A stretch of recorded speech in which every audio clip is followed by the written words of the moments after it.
Spoštovane sledilke, spoštovani sledilci kanala Greg Skort. Ja, lep pozdrav vnovič, dolgo, zdaj pa res že nekaj časa se nismo slišali. Malo pauze sem si vmes vzel, malenkost si je še bom, vsaj kar se highlightsov tiče, ampak o tem malo pozneje.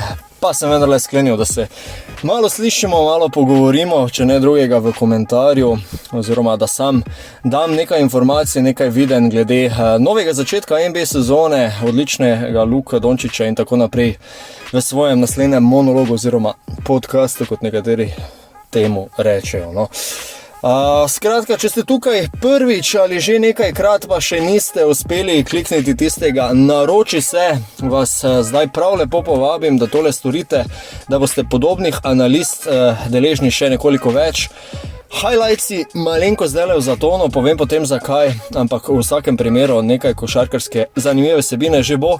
Če ste pa morda opazili, sem se pa takoj po koncu srečanj Luke Dončića oziroma Dallasa oglasil, sicer v angleščini, tele bolj polomljeni angleščini, pa vendarle, kot rečeno, takoj po srečanjih.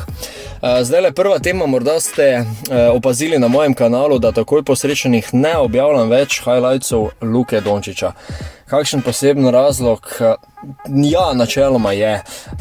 Že nekajkrat prej sem sklenil pred sezono, da bom tole nekako omejil, zdajle pa sem vendarle si rekel, da moje telo predvsem potrebuje malo počitka, ker vendarle gre za to za zelo aktivno spremljanje košarkarske tekme, hkrati pa moje delo se v bistvu komaj da dodobra začne, ko se srečanje konča.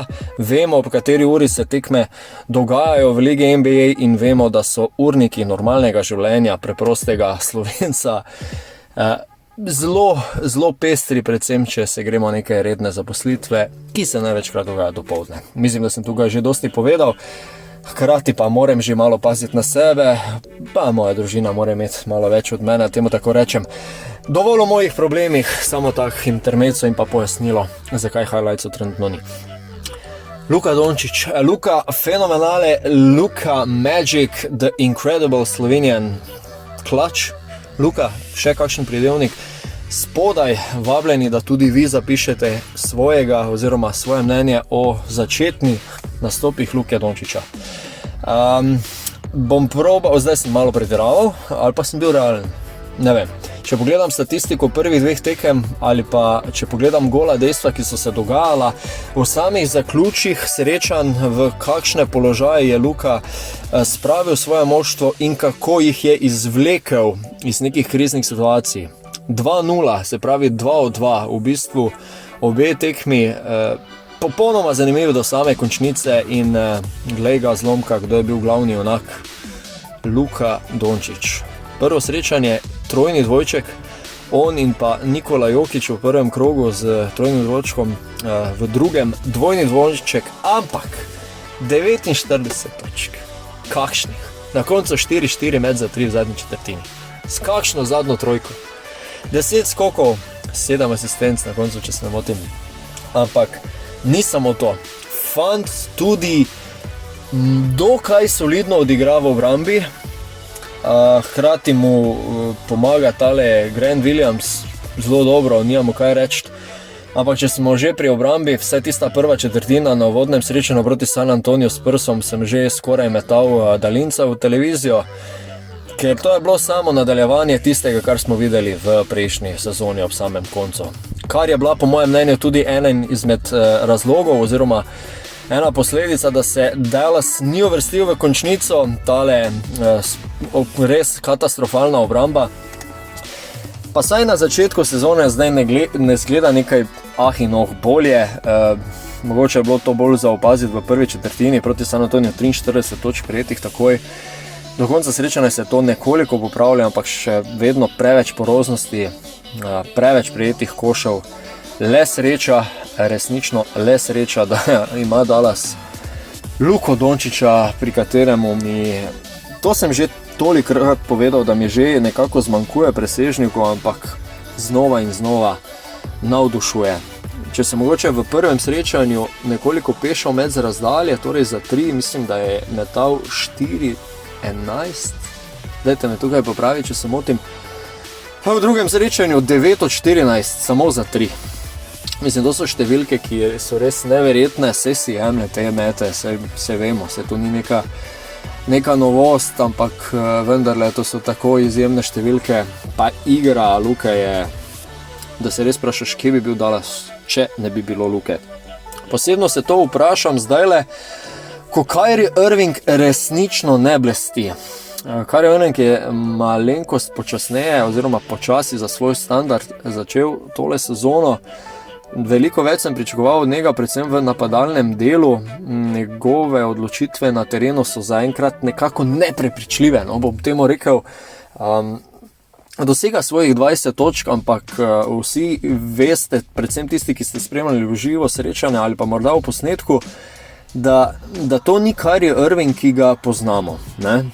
Velike vsote denarja so pred to sezono uplačali Mark Cuban in kompanija, da so drugega zvezdnika zadržali v svojih vrstah.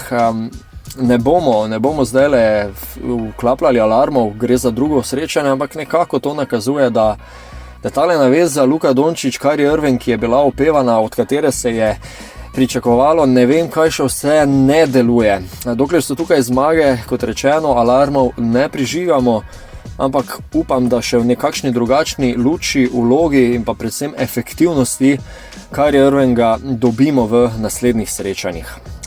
Naslednja srečanja, če pogledam samo naslednjih 10, zelo lep razpored za Dallas.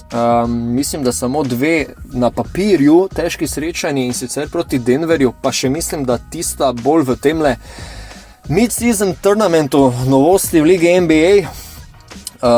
Potem pa še, mislim, da 9. srečanje od teh 10 pridemo na LA Clippers, ne? Vedno neugodne za Dallas. Sicer jih pa Luka ima rad, ne? Tako ali drugače jim je ponavadi nasul kar nekaj točk in vsega ostalega. Ne? Dajmo se še mogoče dotakniti tukaj tega le Williamsa, ne? Williams. Joj, za me že se malo pozabil, pa nema veze.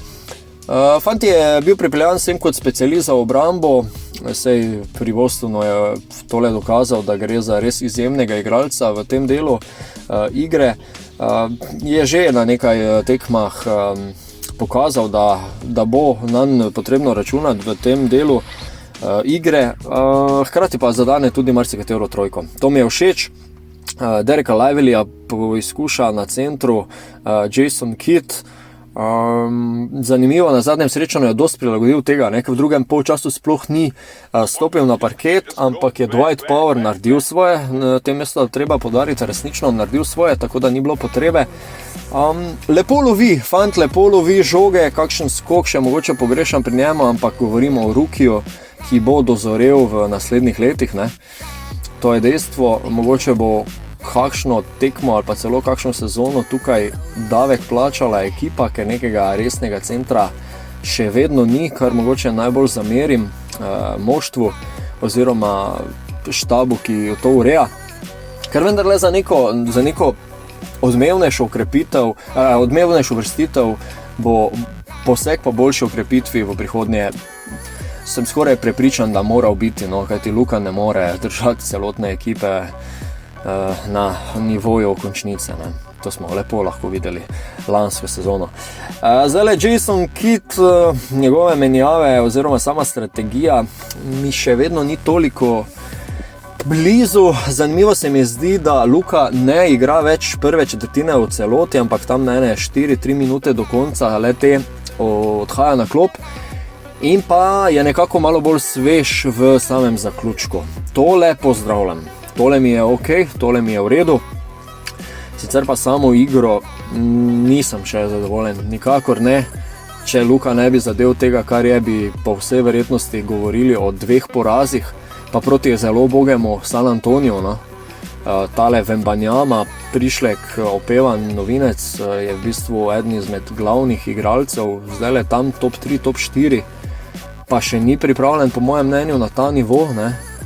Ima svoje trenutke seveda, ampak Wembanyama je, ne vem, če je top 100 igralec trenutno, ampak toliko koliko je opevan, zato tole izpostavljam zdajle, ne.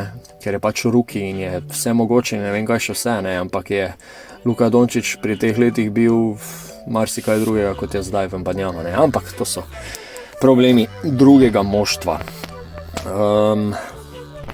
Če še pogledamo zelo hitro na druge ekipe, druge rezultate, Denver normalno igra svojo igro, Jokić dominira, tu nimamo kaj. Zanimivo mi je predvsem tule Lakersi, ne, ker oni se resnično menijo, da so lahko v isti dirki kot reigning champions, ne, se pravi prvaki Denverja, pa to ne bo šlo po mojem mnenju. Mislim, da se celo limitirajo minute LeBrona Jamesa. Davis je prvo tekmo igral itak katastrofalno, mislim, drugi polčas niti točke ni dal. V drugem srečanju proti Phoenixu je svoje že dosegal, no. Ko sem ravno pri Phoenixu, Durant trpa naprej, ne. Pri Phoenixu je tale trojka. Durant, Booker in pa Bill, ne, tole bo zanimivo spremljati, če bodo zdravi. Pa že na drugem srečanju Booker in pa Bill nista igrala zaradi takšne ali drugačne poškodbe, ne. Boston zmagal dvakrat, Kristaps Porzingis, ne, spet, ne, ko ni v Dallasu igral odlično, pri Bostonu je fantastično odprl obe tekmi, ne. Golden State bo večno zanimivo, ampak že ima en poraz, Steph Curry je še vedno dober stari Steph Curry. Tako da je pa nasploh premalo odigranega, da bi lahko neko konkretno analizo dali. Še hiter skok našim fantom na evropsko celino. Klemen Prepelič, nova moč Cedevite Olimpije, na 2 tekmah skupaj je zbral več kot 20 asistenc. Ena sicer zmaga ušla v Eurocupu, v ABA ligi včeraj zmaga, super. Tako da upam, da bo vsaj Prle mogoče malo poživil tole zaspano Cedevito Olimpijo, no. Dobro, to je to za sam začetek, nekoliko na hitro, no, da se malo spet podružimo. Upam, da sledijo kakšni vaši komentarji spodaj, kot rečeno, o highlightsih na začetku tega podcasta, če kdo ni ujel. Morda v bližnji prihodnosti, daljni kakorkoli, ampak malo več spanja na koncu tekme si res zdajle pa vzamem in bom malo še pri tem ustrajal. Hvala, da me spremljate, resnično cenim, to sem že ne vem kolikokrat povedal in še bom ne vem kolikokrat, ker se mi zdi, da je to potrebno poudariti. Če ste pa tukaj novi morda ali pa še vam ni uspelo tegale, naroči se na naš kanal oziroma moj kanal Greg Skort, pa imate to priložnost zdaj. Upam, da ste v redu, upam, da se imate fajn, držite pesti za Luko in Dala še naprej. Do naslednjič pa vas prav lepo pozdravljam, Gregor sem bil z vami kot ponavadi. Lep pozdrav!